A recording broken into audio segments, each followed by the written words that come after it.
அன்பான உறவுகளுக்கு எல்லாருக்கும் வணக்கங்க. நம்ம வீடியோ சேனல் பார்க்க வந்து உங்களுக்கு மனமார்ந்த நன்றிங்க.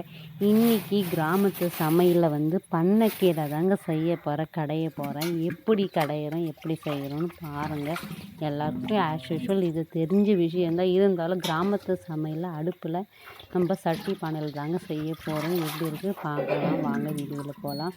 நம்ம வீடியோ பிடிச்சிருக்கவங்க லைக் பண்ணிக்கோங்க, உறவுகளையும் சப்ஸ்கிரைப் பண்ணிக்கோங்க. இது பண்ணைக்கீரைங்க. இது வேர்க்கடல செடி போடுறோம் இல்லையா, அந்த வேர்க்கடல மலாட்டு நம்ம சொல்லுவோம். அந்த செடியில் இது ஒரு பில்லாக வளர்கிற செடி தாங்க பண்ணைக்கீரைன்னு. 2 வகை இருக்குது. ஊசி இலையாக இருக்குது, பட்டை இலையும் இருக்கும். என் கணவர் மருந்தடிக்க வேலை பார்க்குறாரு. அங்கேருந்து பறிச்சுன்னு வந்தாருங்க. எங்கள் வீட்டில் பண்ணைக்கீரை செஞ்சால் அவ்வளோ அலாதியாக சாப்பிடுவாங்க. அது எப்படி செய்யுது பாருங்கள். எண்ணெய் ஊற்றணும், அதில் லைட்டாக நான் பச்சை மிளகாய் போட்டு வதக்கிக்கினேன். 2 வெங்காயம், 2 தக்காளி, பெரிய பெரிய வெங்காயம் தக்காளி எடுத்துக்கணுங்க. ஒரு கைப்பிடி பூண்டு எடுத்துக்கணுங்க. வாயு கலையும், அதனால் பூண்டு அதிகமாக சேர்த்துக்கினேன். சிட்டிகை மஞ்சத்தூள், சிட்டிகை உப்பு போட்டு நல்லா வதக்கிக்கணுங்க. பச்சை வாசனை போகிற அளவுக்குலாம் வேணாம், ஓரளவுக்கு ஒரு 3/4 வேக்காடு போனால் போதும். நல்லா அலசி க்ளீன் பண்ணி 2-3 தண்ணியில் எடுத்துக்கணுங்க. ஏன்னா பண்ணைக்கீரை மண் அதிகமாக இருக்கும், கலா செடியில் இருக்கிறதுனால, கலக்காய் செடியில். அலசி க்ளீன் பண்ணி எடுத்துக்கணுங்க. எடுத்து அது சட்டியில் போட்டு மூடியாச்சு. மூடி கொஞ்சம் வேக்காடு கொடுத்தோம்னா அதிகமான கீரை கூட கம்மியாக உள்ள அடக்கமாக வந்துடுங்க. நான் கடையில் திருப்பினா முடியல, அதனால் கையிலே திருப்பி விட்டேங்க. சூடு எதமாக தான் இருந்தது நமக்கு, அதனால் திருப்பி விட்டு 4 தொழுவுனா போதுங்க. இந்த பண்ணைக்கீரை உடம்புக்கு நல்லது.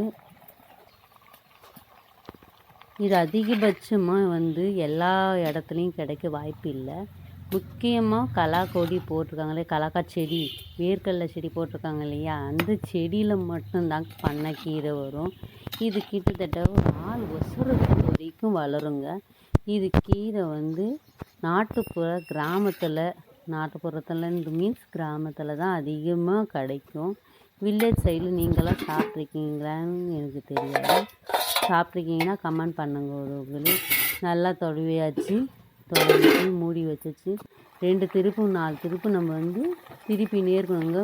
வெங்காயம் தக்காளி பச்சை மிளகாய் போட்டுக்க, 4 பச்சை மிளகாய் போட்டுக்க, பூண்டு போட்டுக்க, சிட்டிக்கு மஞ்சள் உப்பு தாங்க, வேறு ஒன்றுமே இல்லைங்க. நல்லா வதக்கின பிறகு ஒரு கொட்டை, ஒரு எலுமிச்சை அளவு சின்னதாக ஒரு புளி மட்டுங்க. நான் கருத்த புளி தாங்க யூஸ் பண்ணுவோம். பழைய புளி யூஸ் பண்ணால் ரத்தம் சுண்டாதுன்னுவாங்க. ருசியாகவும் இருக்கும், நேரம் மணமாகவும் இருக்குங்க புளி. அதனால் நான் கருப்பு புளி தாங்க போடுவேன். அதையும் 2 தொழுவி இறக்கி நல்லா சட்டியில் கடைஞ்சிட்டேங்க. கடைஞ்ச பிறகு சாதம் அடுப்பில் தாங்க செஞ்சேன். யாருக்கெல்லாம் கிராமத்து சமையல் அடுப்பில் செய்கிறது பிடிக்குமோ கமெண்ட் பண்ணுங்கிறவங்களே. பாருங்கள், சாதம் ரெடி ஆகிடுச்சு. பண்ணைக்கீரையும் கடைஞ்சாச்சு. கெட்டியாக கடைஞ்சி சாதத்தோடு பிணைஞ்சு சாப்பிடும்போது ரொம்ப சுவையாக இருந்தது. நம்ம வீடியோ பிடிச்சிருந்தால் லைக் பண்ணுங்கள், கமெண்ட் பண்ணுங்க. நன்றி, வணக்கம், பாய்.